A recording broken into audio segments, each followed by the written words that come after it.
OTT platform আর digital ঝড়ে হারিয়ে যেতে বসেছে নাট্যচর্চা। আজকের প্রজন্মকে নাট্য জগতে উৎসাহী করতে এক বিশেষ নাট্য কর্মশালার আয়োজন হলো দীঘার অদূরে। পূর্ব মেদিনীপুর জেলার রামনগরে নাট্য সৃজনের উদ্যোগে আয়োজিত হলো এই বিশেষ নাট্য কর্মশালা।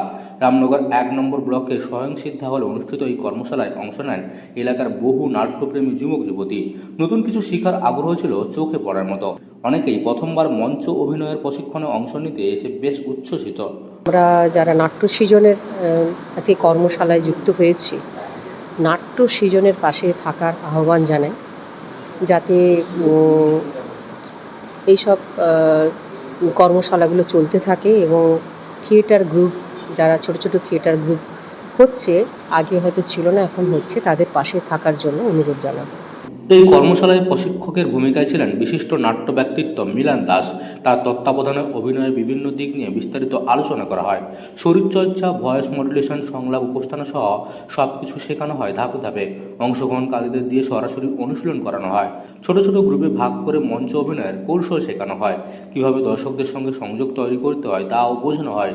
থিয়েটার শিল্পের প্রসার ও গুরুত্ব তুলে ধরাই ছিল এই কর্মশালার মূল উদ্দেশ্য। বর্তমান সময়ে ডিজিটাল বিনোদনের ভিড়ে নাটক অনেকটাই পিছিয়ে পড়েছে, তাই নতুন প্রজন্মকে এই শিল্পের দিকে ফিরিয়ে আনার চেষ্টা করছেন উদ্যোক্তারা। অনুষ্ঠানে উপস্থিত ছিলেন রামনগর ১ মঞ্চের সমিতির সদস্য দীপক স্যার। তিনি বলেন, সংস্কৃতি চর্চা সমাজকে সুস্থ রাখে।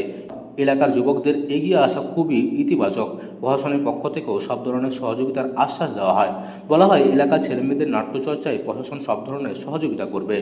করে নতুন নতুন প্রতিভার লক্ষ্যে যুবক যুবতীদের প্রশিক্ষণের ব্যবস্থা, বিভিন্নভাবে তারা অভিনয়, শরীরচর্চা, তারা বিভিন্নভাবে যাতে আরও নতুন প্রতিভার বিকাশ ঘটাতে পারে এবং এই থিয়েটারকে আরও এগিয়ে নিয়ে যাওয়ার জন্য তাদের এই প্রশিক্ষণ। এবং রামনগর নাট্য সৃজন প্রত্যেক বছরই রামনগর RSA ময়দানে তাদের থিয়েটার ৩ থেকে ৪ নাইট তারা করেন।